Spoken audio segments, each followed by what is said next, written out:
And we are live. Good evening, everyone. Welcome to Holy Crap, the Vlogcast. Vlogcast that comes from a skeptical point of view to answer some of the questions of why. This Vlogcast started as a combination of spite and the Streisand effect when some people I knew on Facebook didn't like being told, you're doing facts wrong.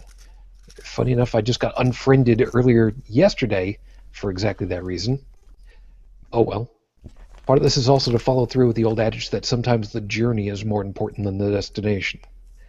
I am your main host. I'm Shujin. You can find me pretty much everywhere under that title. This is going to be a fun and wonderful all night because, well, like I said, real life, my real life, not the band real life, has been really, really, really bad on me, sort of, creatively, but we'll kind of check about that in a couple of moments. Let me introduce you to tonight's panel tentatively, starting off north of the border over into Ontario. Good morning, Heretic Woman. Good morning. Moving to the Midwest of the U.S. Good evening, Bridget. Good evening. Just south of me over into Pittsburgh, although its 4-hour drive isn't exactly just. Good morning, Joey. It's also too cold and wet right now. Oh, God, ain't that the truth. Talk about that in a minute. Across the pond over to the north of England. Good morning, Chris. Good morning, Shujin. And south over to the mainland to Paris. Good morning, Joseph. Good morning. So, those of you that are longtime listeners and followers might notice that we are down a couple of folks. I know. Word is out to both Tech and Alan. Don't know where they are at the moment, but if they show up, cool. They'll join us momentarily. We'll see how that is. And, we make occasional references to the temperatures and the weather, and holy balls, I don't know what the hell happened. Yesterday it was inching up into the high 70s Fahrenheit, and today it's barely breaking 47 Fahrenheit and cold and gloomy, and we're having all kinds of fun earlier tonight, me and my friends, and getting ready to leave their house, and it's just like, it could go ahead and snow again. She's like, nope, has to be below freezing for that to have happened. I'm like, no, it doesn't. They're calling for that this evening. Yep, that's right. Remember, it doesn't have to be. It doesn't have to be below freezing for it to snow. It just has to be below freezing for it to stay. So yeah, it's for those of you that are keeping track of this, it's 15 May 2016. I don't normally put that out there, but yeah. So we're looking forward to snow again in May. Great. I once went camping on what we call the May 2-4 weekend, and it snowed. And let me tell you, waking up at, dawn in a tent and hearing people outside talking about throwing snowballs is not fun. Yeah. Ain't that fun? Don't want to repeat that experience. I mean, it's fun to talk about, but yeah, once was more than enough. Thank you. Fair enough. So those of you that are watching live, of course, thank you very kindly. If you'd like to take advantage of the question and answer system to chat with us, by all means, we'd love to hear all the stuff that you've got to say. And of course, if you are watching but you don't want to use the Q&A or can't for some reason, you can always live tweet to us at HolyCrapTV. And if you want to send us an email later at any point, you can send it over to at podcast@holycrapthevlogcast.com. I do have a topic idea that's still waiting in the wings from that.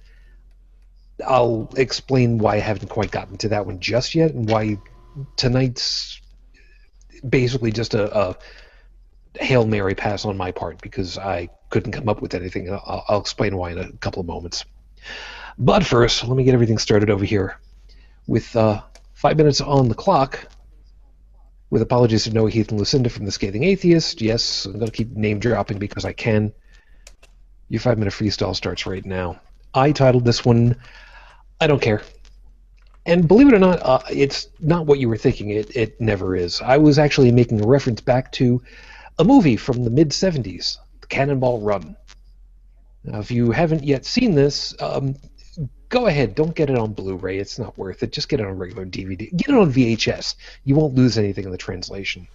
The premise is that you've got a group of people who are having an unofficial and highly illegal race from New York to California, and the first team, or more appropriately the team to go from New York to California and have the shortest time, wins. As you can well imagine, highly illegal because, inching into the triple-digit speed limits, miles per hour, I should say, it doesn't go over well. I mean, it's easy to get into the triple digits when you're talking kilometers, but be that as it may. It's the 70s. Nobody was doing metric over here. Who did that? But right near the end, one of the main characters, Dom DeLuise, was portraying somebody who had a split personality of sorts, and his alter ego was someone known as Captain Chaos.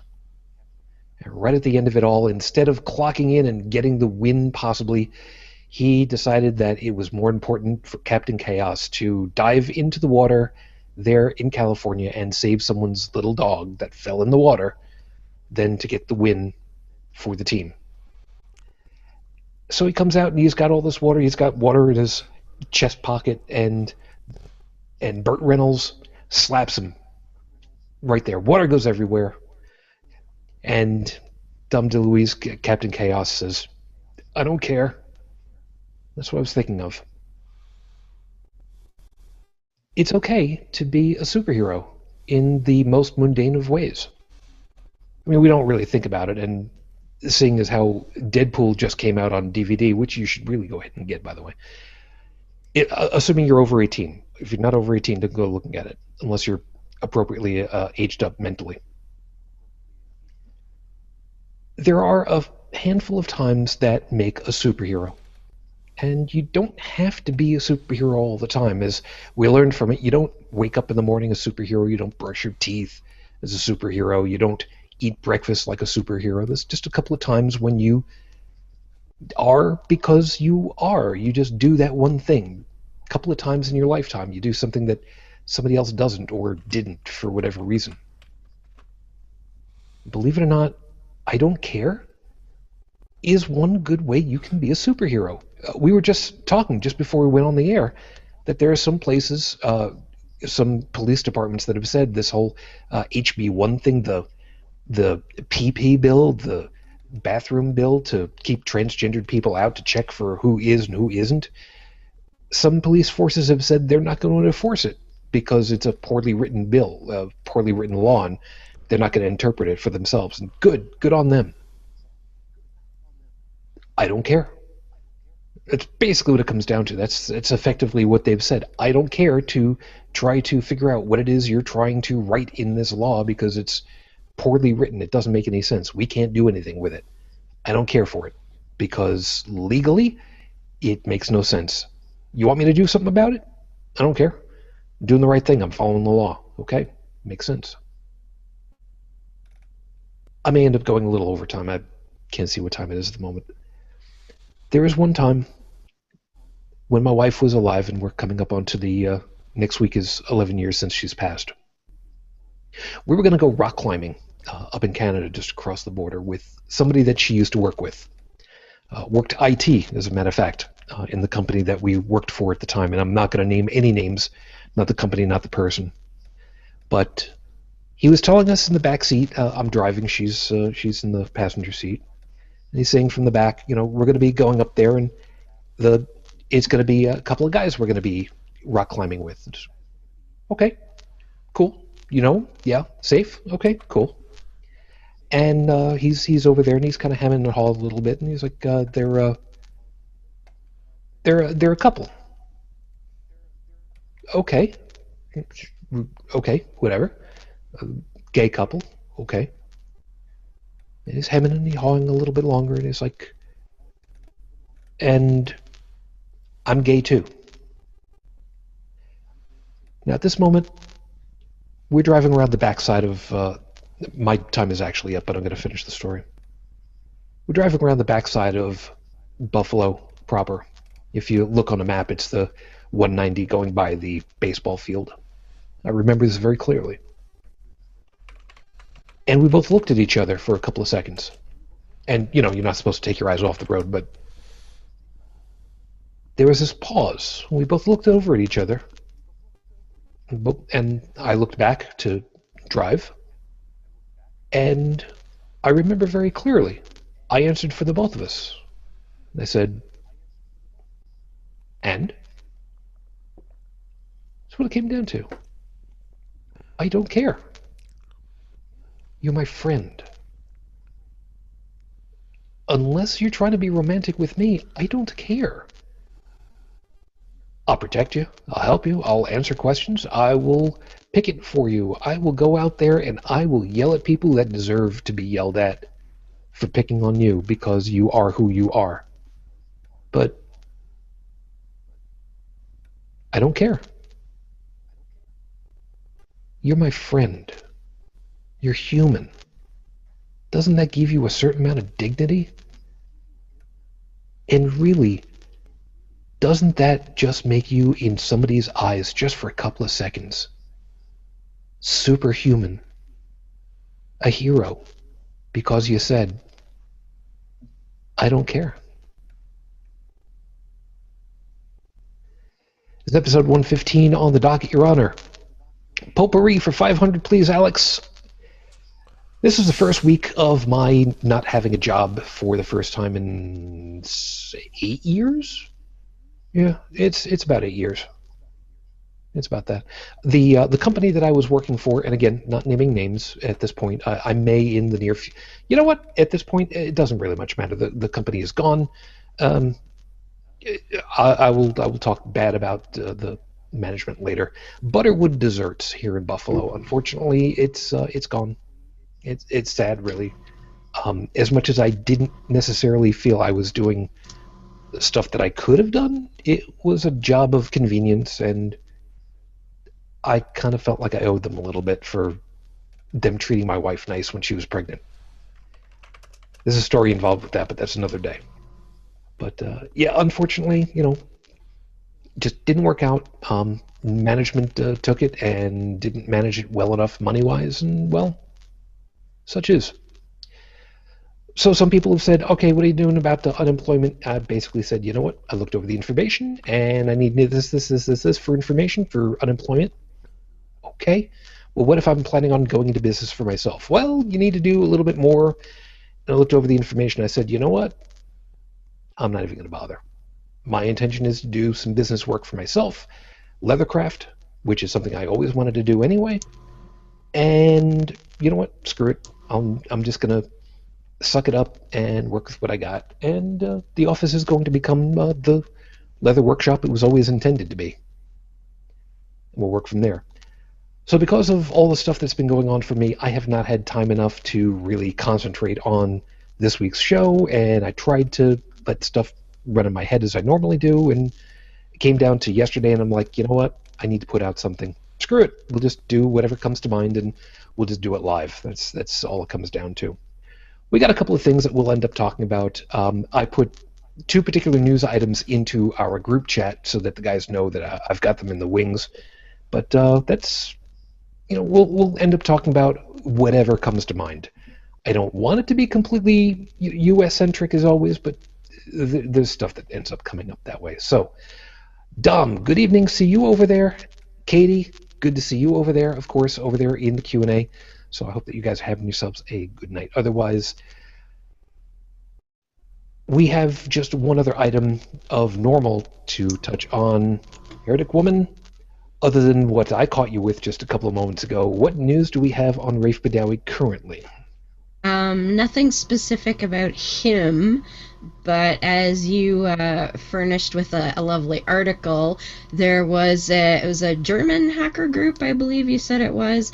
They were able to project some interesting images onto the Saudi embassy over there, one of which called them Daesh Bank, which is the pejorative term for ISIS, which I prefer to use myself because, of course, they probably... Oh, there we go. And there is the other photo, for those of you who are watching. They projected 10 years and 1,000 lashes just for blogging, #FreeRafe, and they projected it onto the side of the Saudi embassy, which I think is bloody amazing. So good job, German hacker people. Keep it up for sure. Yep, it was a great piece. It was especially invigorating because the previous news article I was able to find was from last month from Montreal, that they were having a rally, and he was central to it as well. Yeah. They actually have rallies in Quebec fairly regularly, and I know she's been up for rallies in the Ottawa area more than once too. So. And she being Ensaf, his wife. Just making sure I didn't hear you say that one. So, as of the recording of this show, unfortunately, that now means it has been 3 years, 10 months, 28 days since Raif Badawi was unjustly incarcerated for thought crime in Saudi Arabia. Our hearts and hopes are still with you and your family. We're hoping for you. So, you guys know full well that, like I said, I've got the two particular items in the queue, so we can use those as a buffer at any one point. Let's since we mentioned about it off the air just a couple of moments ago, HB2, the PP bill, the bathroom bill. Oh my lord, we had all kinds of fun with that. Just a couple of moments before we went on the air, asked about that. Who wants to go ahead and start with that one, by the way? Because the turn of events that's happened over the last week or so has been wonderful. Well, North Carolina is going to be in a lot of trouble. That's a good way of putting it. Yeah, because the federal government basically said you're at a line and we're going to sue you, and so North Carolina said, "Oh yeah, well we're going to sue you." Like the big, campus bullies that they're trying to be.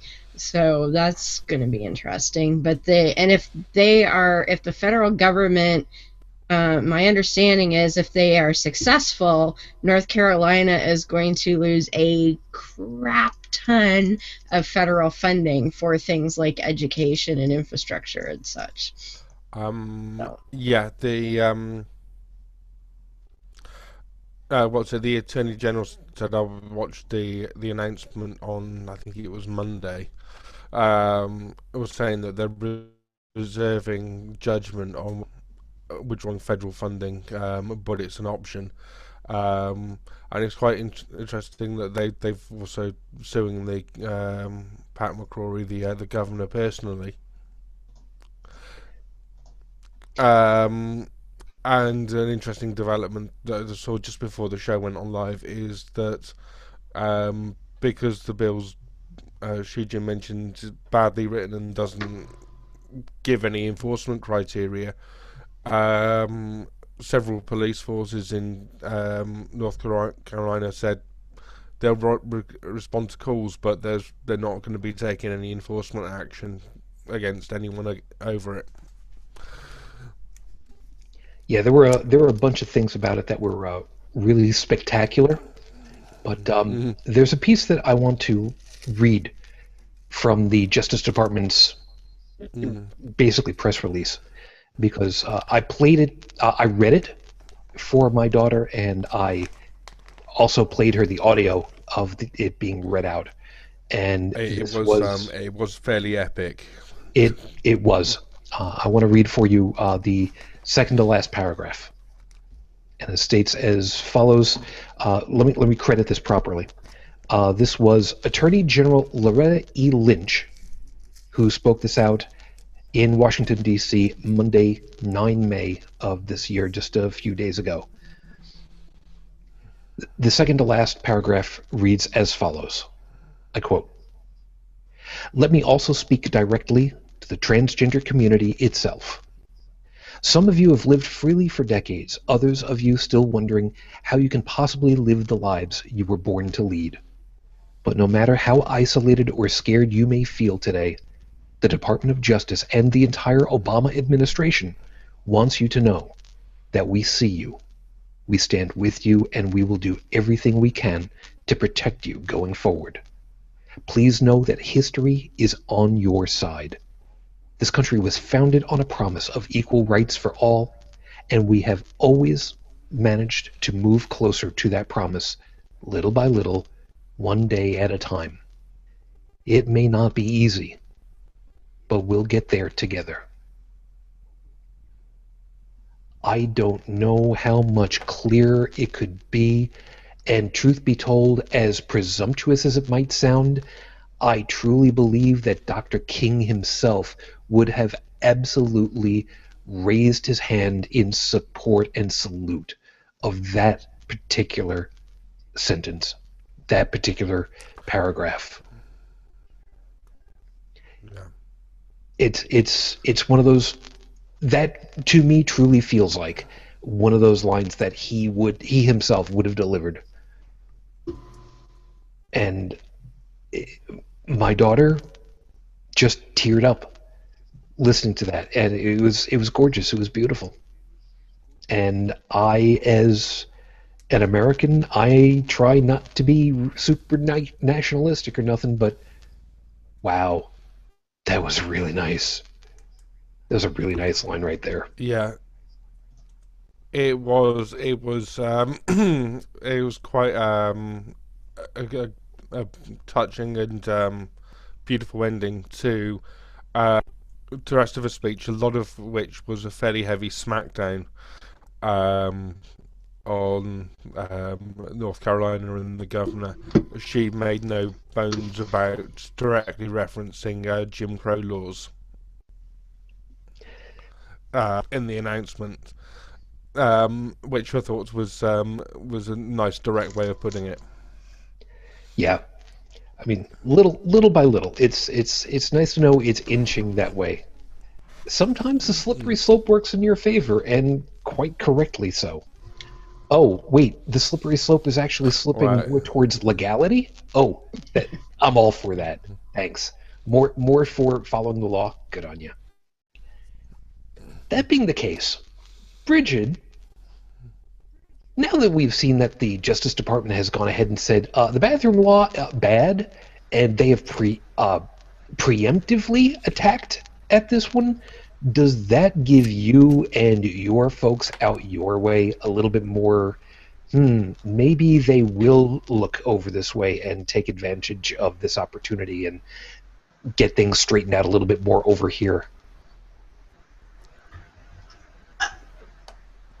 I don't know. I actually think locally they're going to look at this and protest even harder and try to do even wackier stuff while they still can. It's Indiana. It's true. It's true. But at the same time, the crazier they get, the more they're going to end up showing up like a spotlight, don't you think? Mm-hmm. And you would think after the first couple of times that they would figure it out, but no. I think they like that. Yeah, They want the spotlight and to be, ridiculously crazy, because they figure, well, it's kind of like, when you ask for a raise and you ask like for a ridiculous amount that you're not going to get, with the hope that they will give you something more than what you thought you'd get if you just said, hey, can I have a raise? If you said, can I have this huge raise, they'll give you something in the middle, if that makes sense. I think it's more of a persecution. I think it's a persecution complex here, and they want to be victims. Well, that too, yeah. Yeah, I think the Attorney General also made clear that for those that want to feel like victims by passing stupid laws, they've got several other places in their sights as well as North Carolina. That's for passing stupid laws, and this could get very interesting very quickly. Because their response has been very quick on this. Yeah, it serves for them just to draw attention to themselves more than anything, to the lunacy. Yeah, but it can't really see how it can do your credibility as a legislator much good if stuff you're passing gets shot down and gets you sued by the federal government.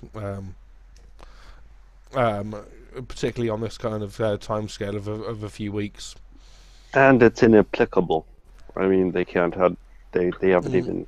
Was it before the show you were talking about? They couldn't even set up a system to enforce it.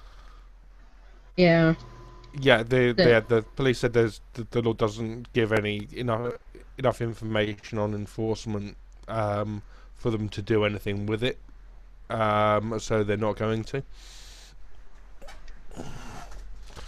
Yeah, which is I can't shoot. I got 2 items over in the Q&A and something that's rattling in my head for a second. The first one, really quickly, Katie had put over here, quote, "Am I the only one that seems to remember during his first term that Obama saying he had changed his stance on the LBGT community after talking to his daughters?" I don't remember that. specifically remember this one, but yeah, Bridge? I remember that. As far as marriage equality and all that, at first he went along with don't ask, don't tell, and was okay with that, and changed his mind after talking to Sasha and Malia. They gave him a different perspective. Yeah, which seems to be the running thing. I mean, I had spoken with, I typed out with somebody before that it seems like one of the quote unquote easier ways, shall we say, one of the inevitable ways of getting a lot of this changed is just to wait for those people that are religious screws, basically, who have got legislative power, to just die off. Again, time's on our side for that. But it may sound a little, what's the word that I'm looking for? Vicious. But you know what? It's okay. Fine. We're not actively trying to encourage the not living part, but what was it that Mark Twain had said? I have taken great joy in the reading of several obituaries. Something like that. I forget exactly how the line works, but anyway. And Beth, hi hon, good to see you, had also put, quote, "What you are witnessing are the death throes of the Reich. They are going to try and throw more spaghetti just to see what sticks." And I'm going to take a huge umbrage at that. The great flying spaghetti monster of all should not be used in such a vain way. I mean, really, that's a very profane way of utilizing his power and trying to bring him forward. It's just, don't do that. Although I do get the metaphor. But it's true. I mean, it really is. I mean, this whole thing has just been a farce of saying, "Oh, it's for the good of everybody." And no. And this is what happened for me earlier this week. And Joey, I don't know if you had heard about this one. There was an attack on an 8-year-old girl in Chicago. I'm guessing from the look of curiosity on your face, you know nothing about this particular news article. Okay. It had actually happened last week. I'm sorry, and it was starting to make the rounds. Someone that I had been friends with on Facebook, someone that I had been friendly with in high school, had forwarded off this particular article. I'll find it and put it into the show notes for later. 8-year-old girl, and the news article was really bad about this because I had to go through like a dozen different news outlet postings and whatnot to try and get something even close to the story. 8-year-old girl went into the bathroom of a deli or a store. It wasn't really definitive. And it might have been that she got separated from her mom, or mom didn't go in with her intentionally. Don't know. But apparently, 8-year-old girl went into the bathroom. 33-year-old man strangled her, maybe made her unconscious, and mom heard this outside and went in while he was dragging her into a stall. Bystanders came to assist, got the girl away, held the guy until police came and took him away. Don't know what the attitude of it all was, meaning don't know if this guy was a known offender, if he was known to be violent, why he was taking her in there. Okay, I mean we can speculate, but we don't know. Don't know if he was in there trying to pass. Didn't look like he was somebody trying to pass as transgendered or anything like that. So not even that an issue. But my apparently ex-friend had put, thanks, oh bummer, for making this happen. And now schools are going to be closing because they're going to lose funding because of what you've done. I don't remember the exact text of it all because I was subsequently unfriended after I got the notice that she replied. And then I couldn't pick up the posting because, yeah. Because my comment was, because my comment to it was, exactly what did President Obama do to make this happen? I had to go through a dozen news sources to try and get some information about this. Don't know anything more about it other than some guy attacked some girl, big disparity in age, and nothing has come of this, and we won't know anything from the court until at least Monday. So what did the president do that caused this to have happen? I'd really like to know what your rationale is, and I'd love to have your specifics on this so I can investigate them myself. I'll wait. So she commented and blocked me from following through on this one, and it was like, thanks. Yeah. You don't know what the hell you're talking about, and obviously the death throes, again, are la la la la la, I can't hear you, I'm not going to answer you, so go away, I'm going to stay inside of my insulated bubble, which sucks because this is somebody I actually liked once upon a time. See, if you're going to have a discussion with somebody, and it's somebody that you've known for a long time, that you're otherwise good terms with, trust them to at least have some kind of a rational discussion with you for a little while at least. Or, not be petulant and go away. That's fine. I don't care. I've come to terms a long time ago with some people aren't going to like me anymore. And you know what? What was it I said at the top of the show? I don't care. That's what happens. Well, a lot of times those people, they don't actually have an answer. It's the cowardly way out. It's like, oh, well, I don't have to justify what I said because I'm just going to delete or block you, and, then I don't have to come up with a rational answer. I can just be my, bigoted and or prejudiced self and get away with it. Yeah, that's the piece that hurts the most. I mean, somebody that you'd known from high school, that you were at least friendly with, and yes, I'll admit I had a little bit of a crush on her, a little bit, back in the day.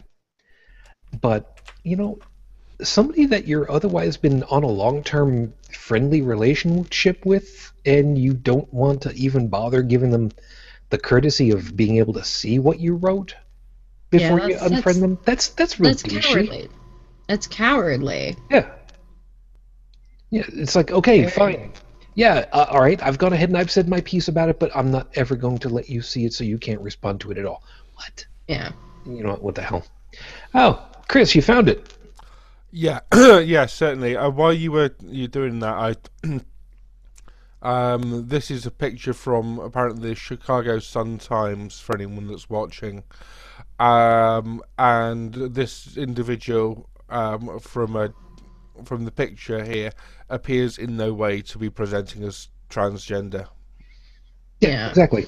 Which actually goes against what the bigots are trying to say, because I've been saying, and I'm sure other people have too, if some man wants to go in the women's bathroom to assault someone, they're just going to do it. They're not going to take the time to try and look feminine. They're just going to do it, and that guy proves the point. Yeah.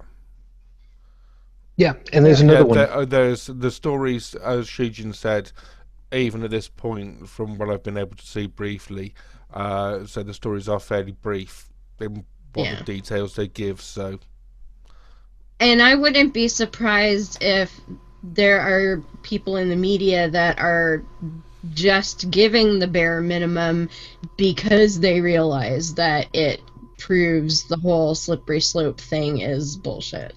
I don't know about that. I mean, I went looking, like I said, I went looking through like a dozen different rewordings of the report, and Yeah. they were all very, very sparse on details.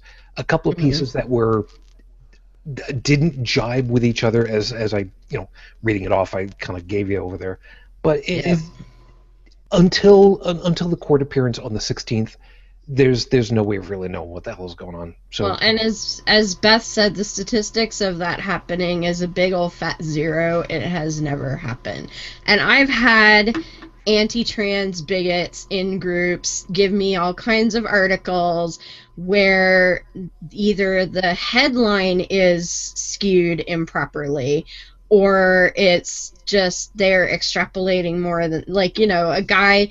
There was one where a guy dressed as a woman to get access to a woman's shelter and was molesting women and children in their sleep. Well, number one, that's not a bathroom, and number two, this was a known sex offender, and they were not a trans person. They were just putting on a costume. And there's nothing to prevent any cis guy from putting on a costume because he wants to assault people. Nothing. And every story, I've been shown about 5 or 6 different stories, and not one of them was anything that they were saying it was. It was just ridiculous. Yeah. And they just keep trying to twist it to say what they want.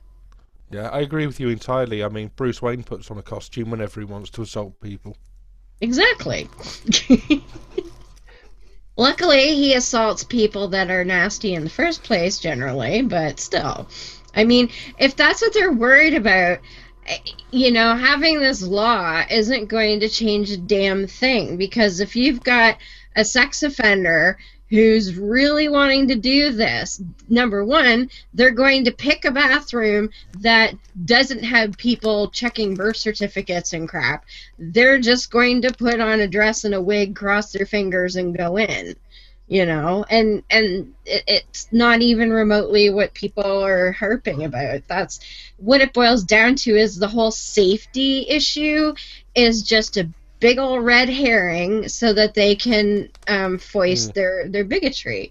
And now it might have been Beth, but somebody told me that the North Carolina law, that the reason that they're using the whole transgender bathroom issue is that embedded in the law is a prohibition on ever raising minimum wage, and that's what they wanted to get through. So they're using the whole bathroom scare thing as a smokescreen to actually take away the ability to ever raise minimum wage in North Carolina cities. Sadly, politics here in the U.S., yeah, that happens all too often. There's an extra rider that's dropped on there, and it's one of those times where the whole idea of a line item veto I get, but I still don't like. Well, they should just make it a law that you cannot introduce parts of legislation that are unrelated. Like if you're introducing a bill to do with, quote, bathroom safety, then you can't have something that's completely unrelated in that bill. Like that would be the way to at least get rid of some of that from happening. Yeah, there is that. As an aside, Dom over in the Q&A, hi, thanks man. Kind of going backwards for a couple of seconds to the vigilante part, puts, quote, Clark Kent puts on a pair of glasses and no one can recognize him. Yes, well, Dom, there's actually a reason for that. When he's Superman, just like with the Flash, he's constantly moving his head around so that nobody can get a clear shot of him with a camera or with their eyes. And if you don't believe me, go back and check your comic books, because that's how it used to be. But then again, there's also the whole thing with the movie, which was, always remember, if you watch the old first Superman movie, The direction that Christopher Reeve was given was, always remember, you are Superman portraying Clark Kent. It's not the other way around. The first time I heard that, it blew my mind. It was like, wow, wait a minute, what? A role within a role? Oh, you lucky son of a bitch. But that's the way that went. Was there anything else anybody else wanted to hit on that at this point? Because otherwise we can just let that one lie until we've got something more on it. Yeah, I've found out a bit more, and it appears that Beth's right.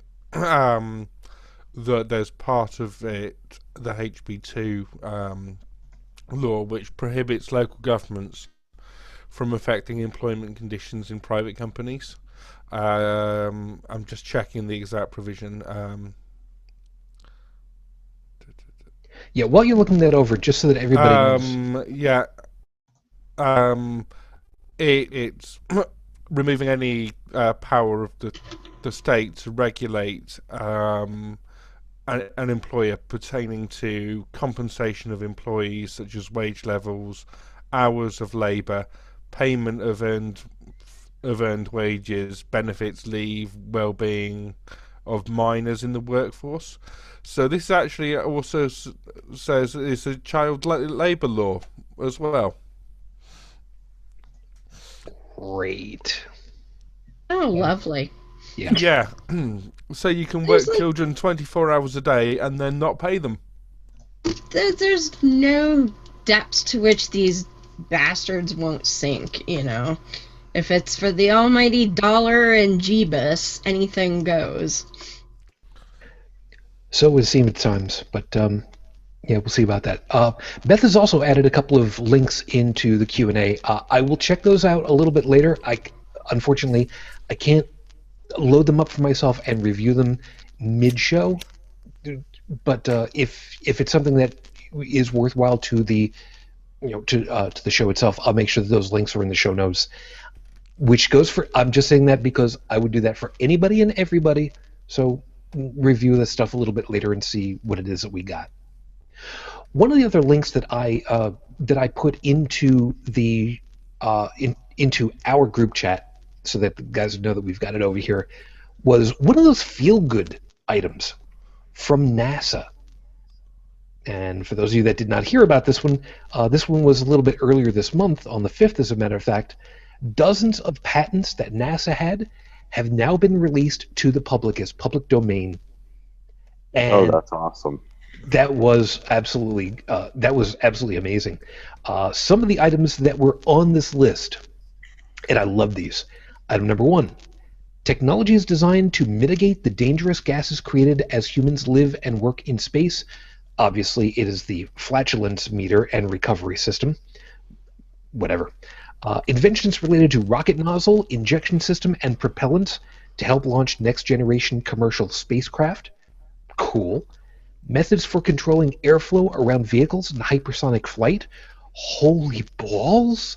It's something that they've been working on for a while, and hypersonic scramjets, I love it. But one of the other ones that came on that blew my mind was a method for manufacturing nanotubes 20 times cheaper than what is currently available, if I remember the write-up on it.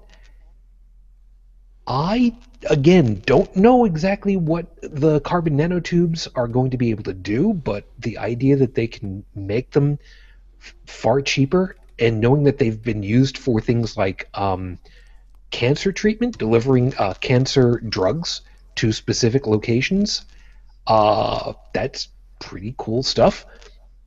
One of the more unique ones that I'd heard of was making nanotubes in specific lengths so that they can be energized with radio frequency transmissions into the body at the harmonic frequency of these little particles, so that they vibrate and they heat up, and only they heat up, which means you inject these directly into the cancer area, and they kind of make their way around all of the cell structure, and then you heat them up and you cook the cancer cells. in a very select area, very selective area. And otherwise, the rest of the body just looks at it and goes, yeah, and? Because this particular month, I'll get away with saying it just this once, fuck cancer. But anyway, but that was I mean, that was a great thing. on that note, a lot of the technologies that they've released are relating to like medical imaging, medical sensors, that kind of thing, and dealing with methods of dealing with medical data. So and also preservation of samples for testing. There's amazing amount of stuff in here that's hopefully now it's available, going to speed up or help with medical treatment and research. But it is certainly an interesting stuff to look through. Yeah, Joey, at the rate this is going, maybe they'll be able to put an arc reactor in your chest. You finally be like Iron Man with all the stuff you got in your body anyway. How's that sound? Sounds good to you? You don't care at all, do you? I'd prefer to keep what parts I have left intact. Well, you don't want a giant cavity in your chest that glows? Well, I'm working on that. Yeah, that's not quite the same thing. That's for those of you that are listening and not watching. He's a dick. Is basically what it comes down to. So that's just fine. Be that way. But the thing. All right, never mind the tech itself. The idea that a government agency that deals specifically in technology has gone ahead and said, you know what? We're releasing all this tech out to the industry, to the world. Have fun with it. Let's see what you guys do with it. A couple of weeks ago, didn't I make reference to Elon Musk also doing the same thing with Tesla's patents and saying, yeah, go nuts, make your own stuff, see what you can do with it. I mean, this is two very fairly large organizations. Tesla, admittedly, is not that big compared to NASA, but sadly, the movie industry is not so forthcoming.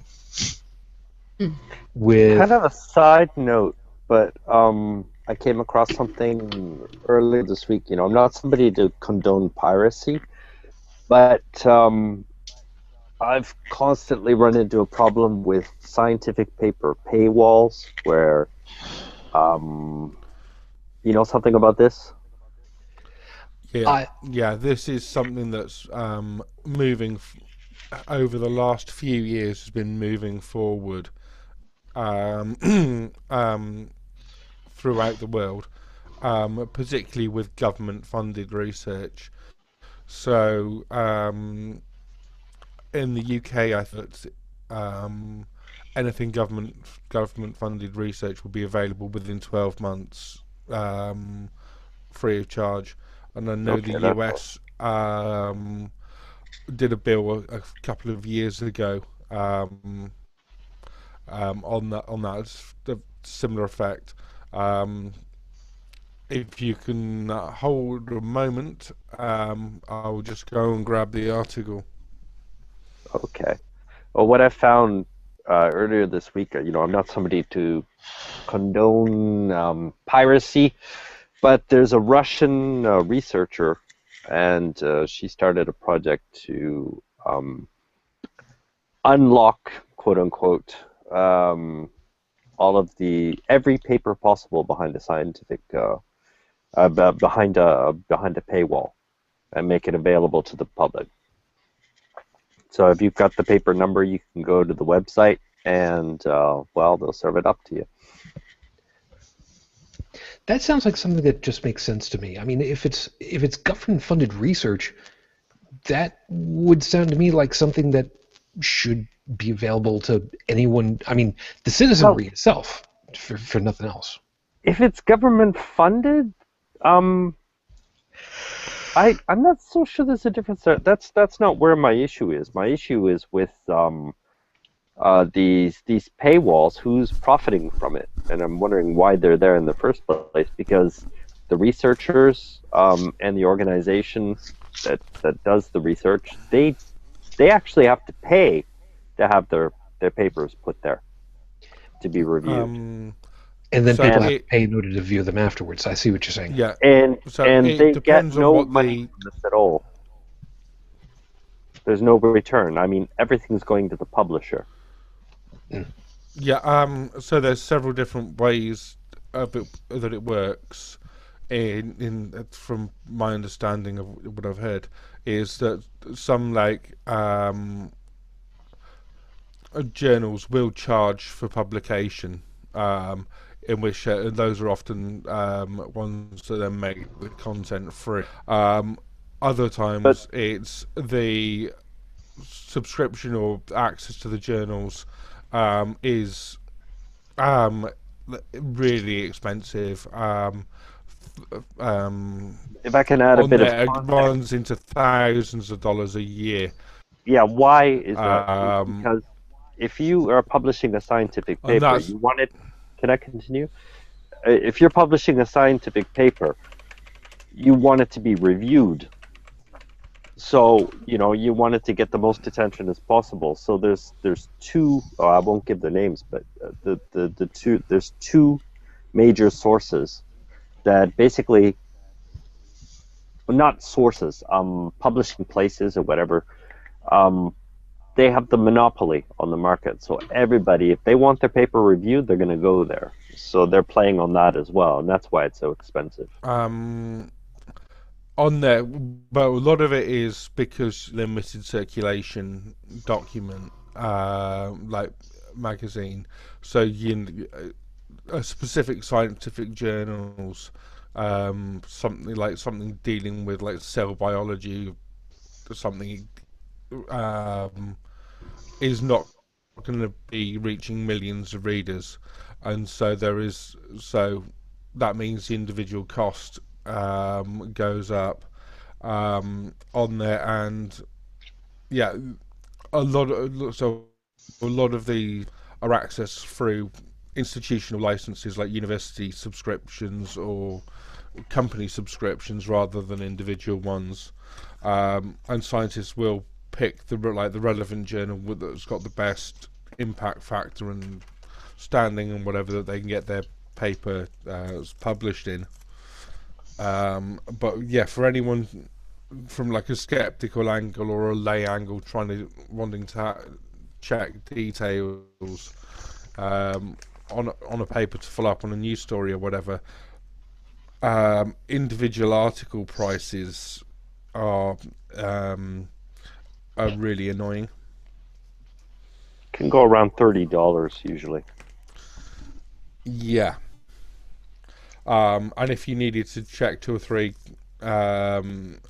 papers, like you needed to check a paper and a couple of replications or something for researching a story, that's a lot. That makes online debating very expensive. Yeah. Yeah. And especially when you've got some opponent who's like, prove it. And you're like, well, I'm trying, but there's this whole paywall issue. And of course, they aren't going, even if you fork out, then if you present that as evidence for something, the other party is just going to be, well, I'm not going to pay for that. And I've had somebody throw me an abstract that was behind, where the article is behind a paywall. And I've even said, look, well, number one, your abstract seems to indicate that it doesn't say what you're claiming it's saying, but I'm not forking out money to read what you're saying is true when I'm pretty sure it's not. But, I would certainly look at the evidence if you were to actually put it in front of me, but don't give me an abstract with an article behind a paywall and expect me to accept what you're saying. Like, I have this paper. Well, I didn't pay for it, but anyways, I am not condoning piracy. Make that clear. But I have this paper that's an fMRI study. And it clearly shows how indoctrination works in the human brain, especially around the soul concept, because the young mind, young people when they're learning things, they're going to take something their protector tells them, and they're going to try to compare it to reality, and that's how they categorize things in their brain. But when somebody starts coming at a child with the soul concept, there's nothing in reality to compare it to. So the brain, which is not yet capable of critical thought, when it tries to process it, it ends up categorizing it. It treats the soul concept as life itself, and it just builds everything around that. So if you're questioning somebody indoctrinated's beliefs, what happens in the brain is something like pulling a gun on a non-believer. The amygdala lights up like a Christmas tree. Okay. But I can't share that with anyone, because if I publish that online, then, even if I have the paper, if they find it, I could get prosecuted probably. Yeah, this is so the paywall thing is a problem because there are a lot of journals out there that do publish the papers open access, but they get their income through charging the authors. So what you get basically is as a result of that, very often, unfortunately, is vanity journals that will take anything and publish anything if they're paid to. Right. And with the fact that very often that they're publishing these online only, the publication cost is virtually nil. Onto them, so there's no review. I mean, there are some that are, trying to maintain a good review and editorial system. At the end of the day, the publishers need at least a return on their investment and some form of profit. I could see subscribing to the publishing platform, maybe, to justify that, the review process. But yeah, I mean, there's no justification. They're getting money, they're getting income from both ends, from the publisher and the consumer. Yeah, and it depends on which journals you're talking about. I mean, I don't doubt there are some that squeeze both ends. Mm-hmm. The main two ones, they do exactly that. Yeah. On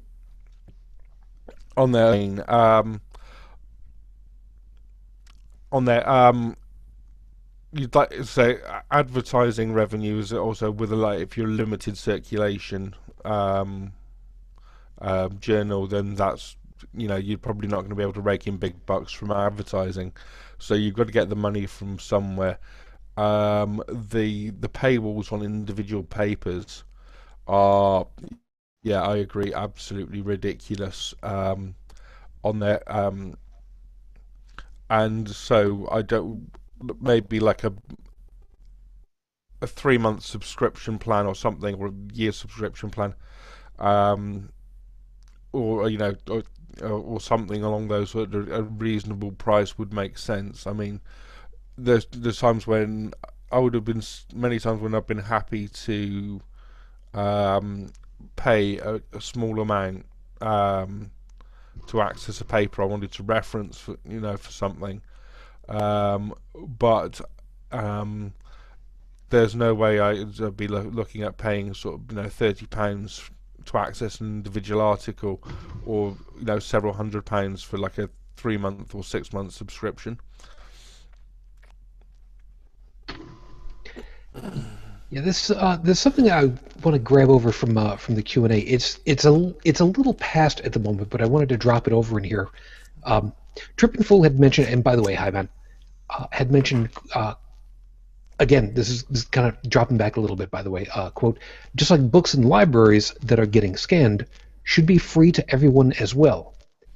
And that was in reference to the idea that publicly funded research should become publicly available, which again, I really feel should be things like what NASA has done to go ahead and say, okay, stuff public domain, here you go. That piece makes sense to me. The other piece about this that I wanted to specifically get was the idea of well, there is a big contention about, I believe it was Google fighting to scan anything and everything that I can book-wise in order to make it digital and to make it eventually available to everyone and anyone through a digital means, so that these books don't get lost. There's been various repositories online that have been doing that, such as Project Gutenberg for years. That's a good one.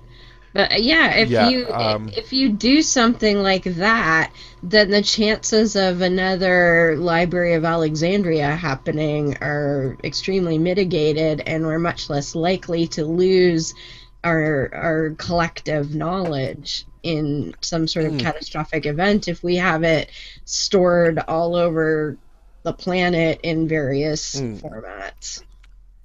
Yeah. Now, just to I know very likely that people know full well what's being referenced to, but short version, the Library of Alexandria was a port for anyone and everyone to come to exchange knowledge, give some, take some, learn more, research through it, and it was a hub for learning in the ancient world. And unfortunately, at some point or other, somebody decided, this would make great kindling, and ransacked the place, destroyed a whole bunch of stuff, and a huge amount of knowledge will very likely never ever be seen again.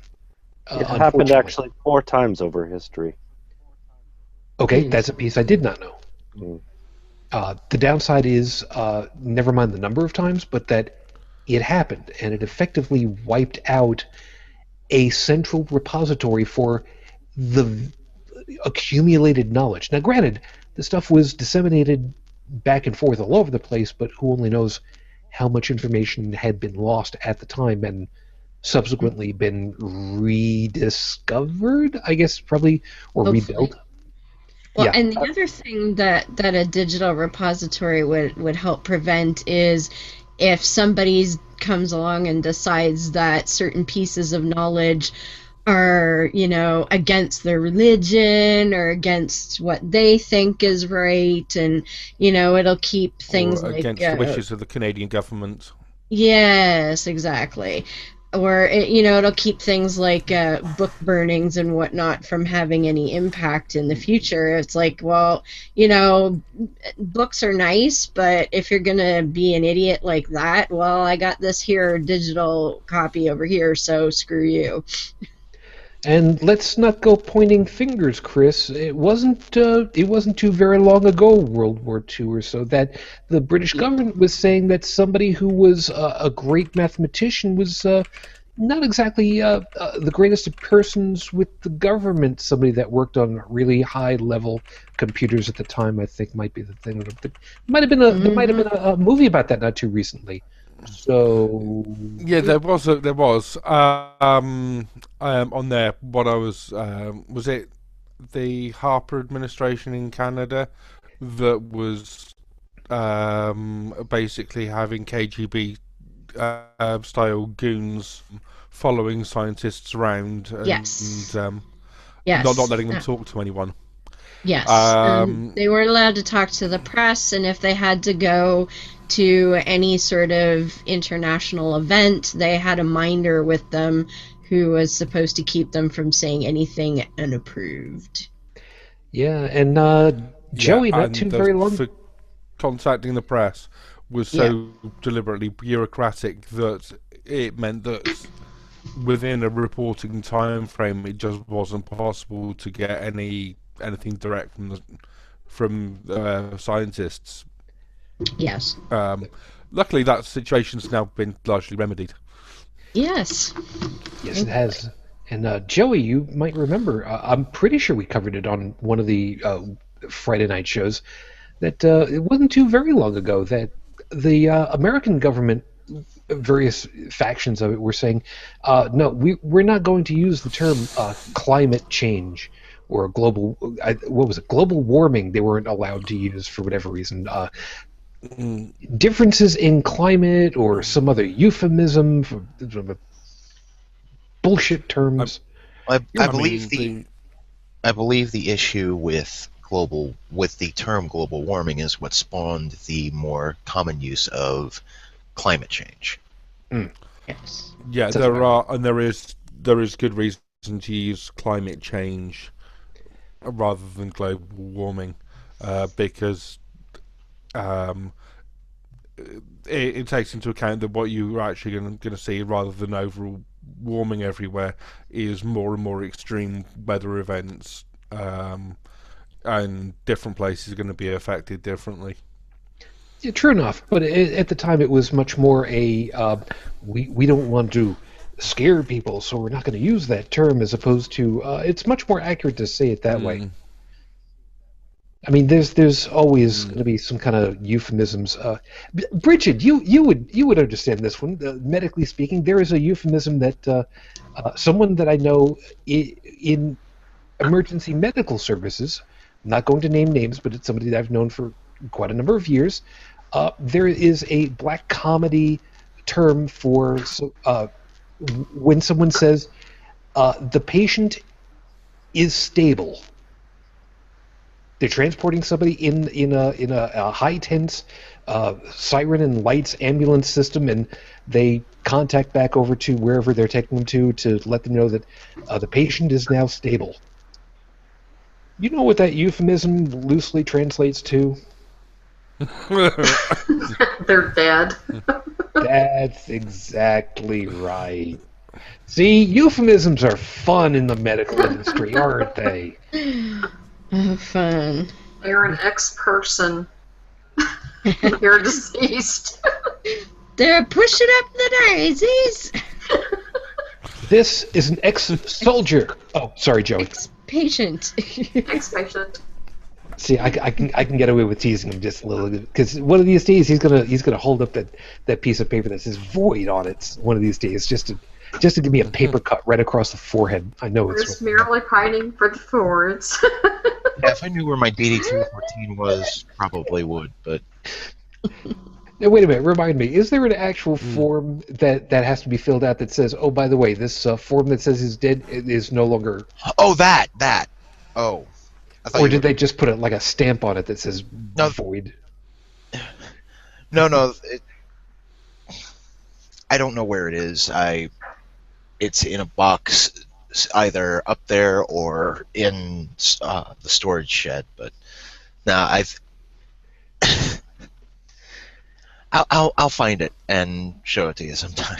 No, it's just that you had a death certificate and then they made a new he's alive certificate. No, they just rescinded the previous one. It's like scratch out the dead part and put, not so quite dead. dead. Or yeah. You weren't breathing. Well, maybe if you hadn't opened up my chest so much. Sorry about messing up your form, but And It's you like playing a game of Operation. Beep. yeah. Yeah, Bridget, you people don't make that mistake too often, do they? No, not quite dead. No. I'm not quite dead yet.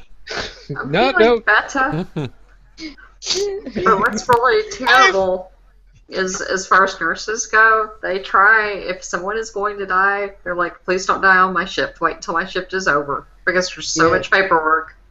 Yeah, that's the thing. They started paperwork because this was, in a deployment area. This was at a TMC, so, they got to get all their paperwork done quickly because there's always the next batch coming in. Yeah. Mm-hmm. And please forgive me. I'm trying to read through the Q&A. My contacts are getting a little dry on me, so my focusing is being a little weird right now. I feel happy. And I suspect that Beth is using all caps because now that she's had her cataract surgery, They put in distance lenses, and until she can get her prescription upgraded, close up is a real bugger right now. Can well imagine. And hon, we're not ragging on you at all. You type however you type. Don't worry, I can read typoes. My primary language is vulgar. I'm originally from Brooklyn, so whatever you write is fine. We can make sense. But I can assure you, she's not trying to yell. She's just not seeing so good up close. You know what? I don't care. I can put up with Dave MF Foda. I can put up with her. Yeah, No this big is deal. true. Oh, now we have a Bob. Oh, Hi, Bob. Oh, your pussy is orange this time. Okay, That's right. I have multiple shades. apparently so. And it still doesn't match the drape behind you. That's good. No, it doesn't. Well, I have one that does, but she's not around. It's true. For those of you that are only listening on the podcast feed, you know what? Screw you. You don't know what you're missing. I'm sorry. I'm trying to read all this stuff. All right. You know what? I'll go back through the Q&A in a couple of seconds and run this through over here. What the hell is this one? Wait a minute.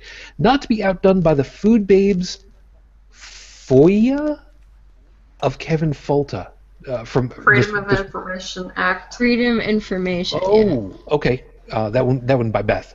Not by food babes. Photo of Kevin Folta. Okay, no, somebody fill me in on this because this, I don't know what the hell this is all about. I'm not entirely sure either. I think I do. I'm going to need to check.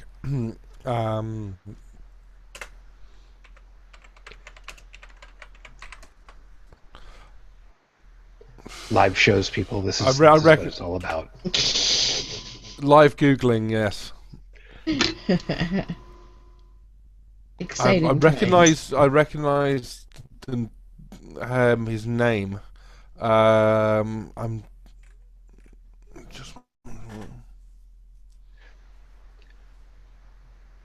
Okay, while you're looking that over, and don't worry about it. There are a couple of other items that were over here in the Q&A. I'm just going to read them off. I'm not going to add them to the official for a second.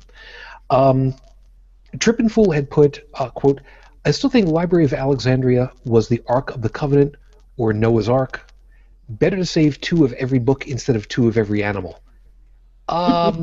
Sometimes, unless, of course, we're dealing with paper cuts, in which case, I don't know which I would rather have, paper cuts or horsefly bites. Which, by the way, Noah, why the hell would you keep horseflies? The hell is wrong with you? My God. You ever been bitten by a horsefly before? Holy Oh, Jesus. hell yes. I'm a farm girl, man. Those suckers, they were huge. They take a freaking divot. Okay, if you don't know what a horsefly will do to you, look on a golf ball. One of those divots, take like 3 of them, push them together. That's the divot that gets eaten out of your leg, hopefully just your leg, by a horsefly. Yeah. On a good day. Those bastards are vicious. Ain't that the truth? Mm-hmm. Right. Yeah. Yeah. I've just done some brief googling on here. I thought I'd recognise the guy. So Kevin Folter's professor of the horticultural sciences department in the University of Florida, and he helped lead a project to sequence a strawberry genome. And continues research into strawberries and other things. The food babe is a terrible online blogger who's against any food or chemical that she can't pronounce, and given her literacy level, that's most of them.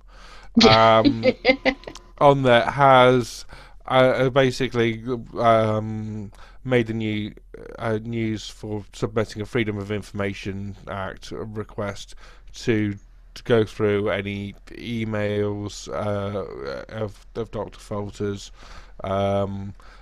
trying to link him with Monsanto and start a smear campaign.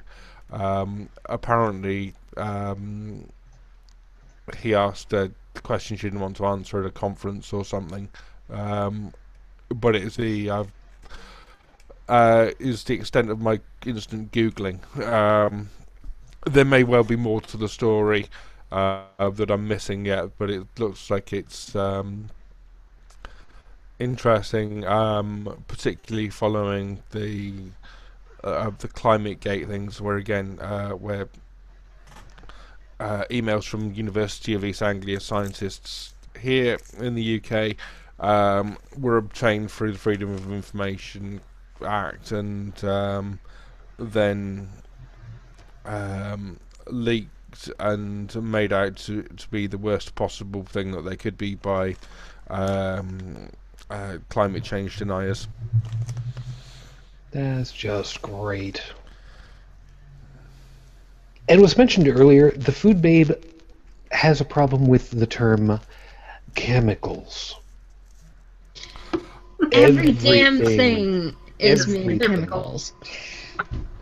Freaking the most widely spread element in the universe, hydrogen, is a chemical.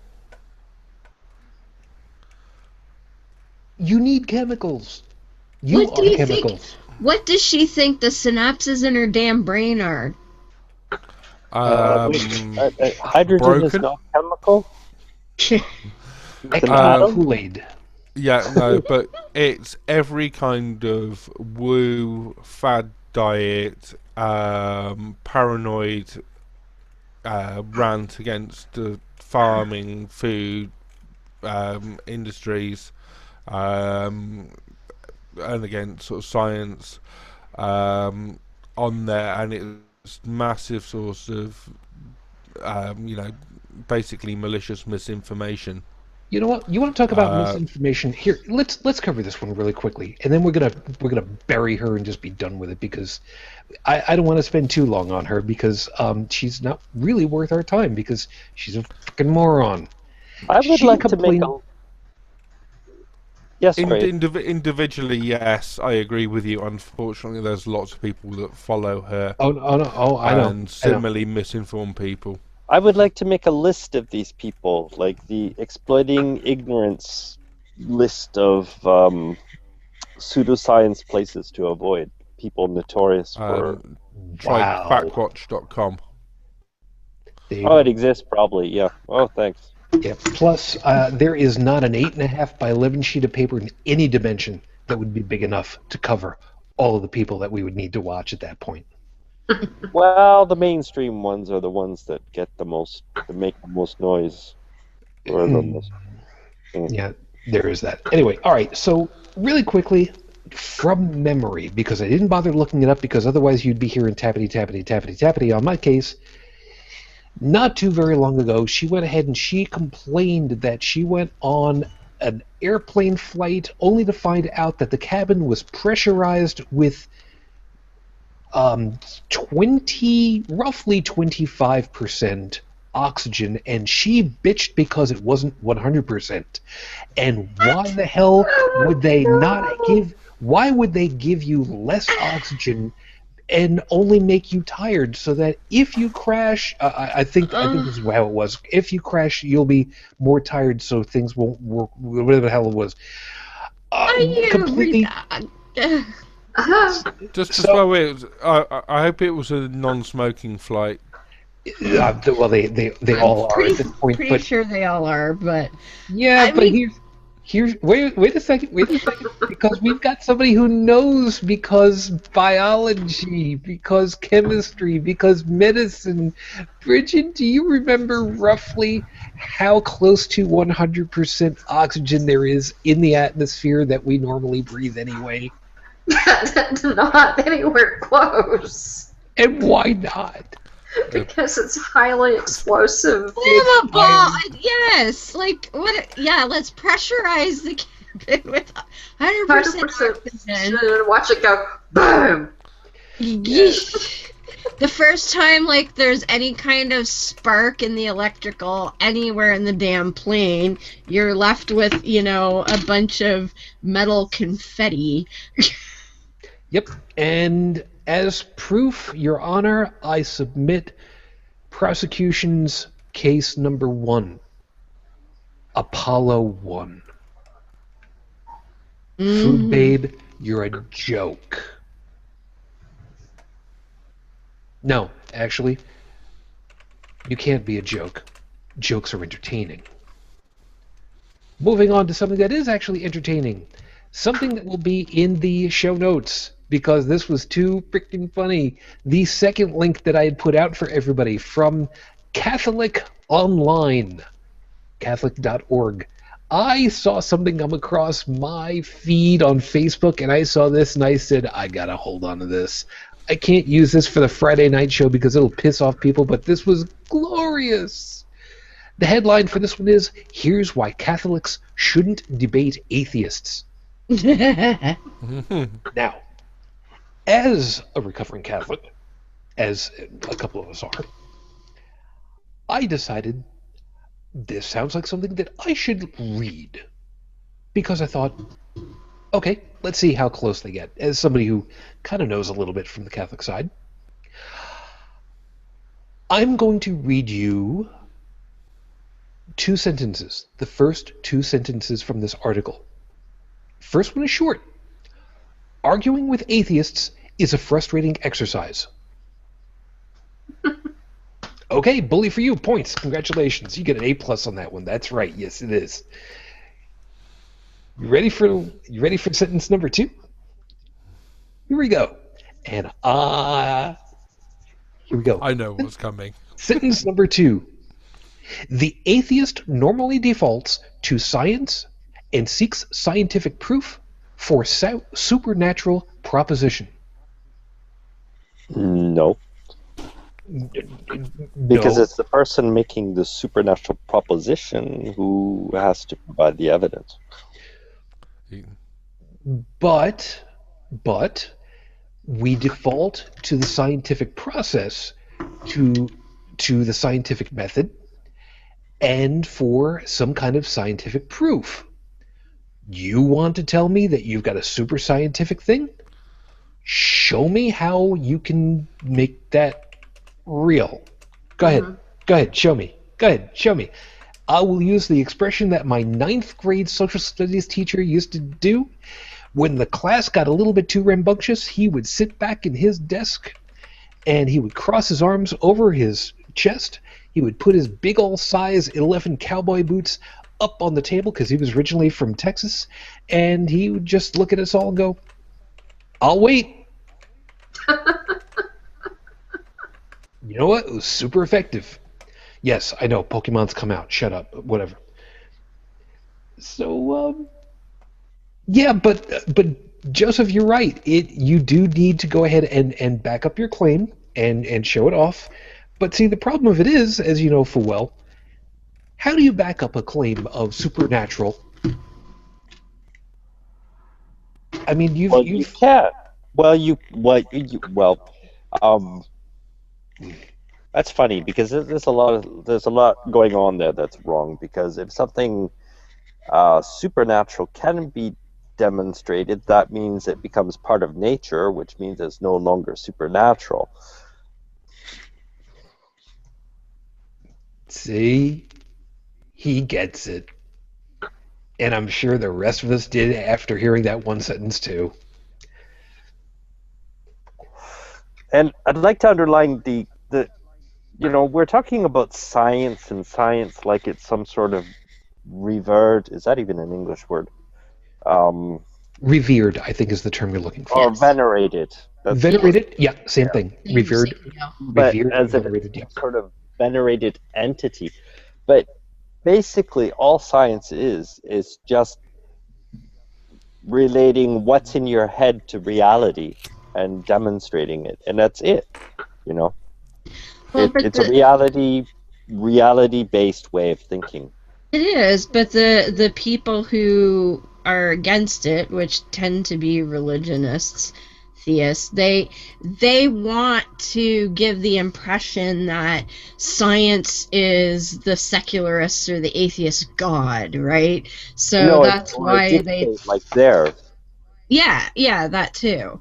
It's like if it's not our God, then it's our creed or our Bible or that kind of crap, and that's what they try to spin it to be that way, even though if they paid attention for any amount of time, they would realize that I mean, I personally don't know anyone that thinks of science in that manner, but I get told that all the time. Oh, you worship science. I'm like, no, I'm not even really that into science. I mean, atheists are all different, and lots of people I know really are into science, and I'm not one of them. I can speak to the very basics as much as I have to, but it's not really my thing. But as far as to revering science, I don't know that that's necessarily accurate. Well, all right, hold on a second. It's obviously not accurate in all cases because you can't make a blanket statement like that and have it stick. However, defaulting to science, but using the meaning. All right, see, this is oh god, this is another one of those. For Hold on me, a second. for me, defaulting to science is just defaulting to reality, and that's it. Yeah. Well, yeah, I get where you're going on this, but I need to kind of caveat this. This is another one of those situations where what the meaning of is kind of moments. In the situation of we atheists, secularists, non-theists, default to quote unquote science is gonna be another one of those things where you need to go between the layman term science and the more technical term science. If you're gonna say that somebody defaults to science, are you talking about the process of investigation and research and collation of data and extrapolation and testing known as collectively quote science? The scientific method? Right. See, now that if you use the term the scientific method, actually come to think of it, is that even a capitalized expression at that point? Should be. Probably should be, yeah. It is. I don't know why I just suddenly thought about that. But if you used the scientific method in this particular sentence, it would be much more clear to what would be closest to reality. Science is revered because it works when you mean the scientific method. Oh, wait. Can you repeat that? Sorry. Sure. In this particular situation, it seems to be that they're using the term they default to science, like you were saying, as if it were a revered something or other that you simply cannot go against. Whereas if you were to use instead the expression they revert to the scientific method, instead, that would be much more accurate because we would typically say, okay, you're saying this, show me how you progressed from wherever to get to that point so that I can test your work. Oh, Shujin, I think I found in here, further down in this article, something that encapsulates it perfectly. It's a gold mine in there. Yeah, go ahead. Yeah, so let's go. It goes through a lot of waffle about how God is beyond measurement and how do you measure love and hope and all the rest of the usual bollocks. But then it comes to this point. So how can we convert the atheist if nothing we say makes any difference? The answer does not lie in scientific discussion, but rather in deeds which communicate better than words ever could. and this is someone from the Catholic Church saying this. Yeah. Well, hold on. And as they've recently, and by their deeds, in the news which I looked up in earlier show, is they have finally arrested one of their own archbishops and commencing the process of trying him for paedophilia. They've also released a list of 71 other priests, and that was in the Diocese of Baltimore, that have been found to be abusing children. And they've had numerous other ones this week alone around the world caught by the authorities. Well, I think if we need to, if the Catholic Church wants to rely on their deeds for gaining new members, they may be going about it the wrong way. Yeah. By the way, before you go past that, by the way, Chris, read the next paragraph under what you just did, because that, if you're not right at it, I've got it right in front of me. Yeah, I've got it. So when a person, the conversion does not occur in the logical mind. Contrary to popular belief, conversion takes place in the emotional mind, aka the heart. The emotional mind. There's an oxymoron. No, it's not. No, it's not. However, them saying Not necessarily. The emotional mind, aka the heart. Well, you know what? That one's not in quotes, so the literal heart doesn't really think. Because if it did, if we did a heart transplant on... See, Bridget, you medical stuff... Well, they do say AKA there, so that takes the place of quotes. No, there's no quotes there. There's no quotes there, so I'm going to stick them... But it does say the also known as... You know what? Fuck them. I'm going to stick them to the wall with their own damn nails through their arms. Bridget, if we do a transplant of somebody's heart into somebody else, do they remember everything the other person did? No. No, it's not a freaking mind. You know what? Screw you people. It's like, if they gave you the heart of a mathematician, you're not going to suddenly understand advanced calculus if you didn't already. You know, at the risk of pissing off the guys over there at Cognitive Dissonance, fine. If we're going to transfer hearts from people, let's not do it from the Asians, okay? Fine. I said it, all right? Fine. No laughter. No, nothing? Really? Nobody? Fine. I don't care. I don't get it. You're a better person than I.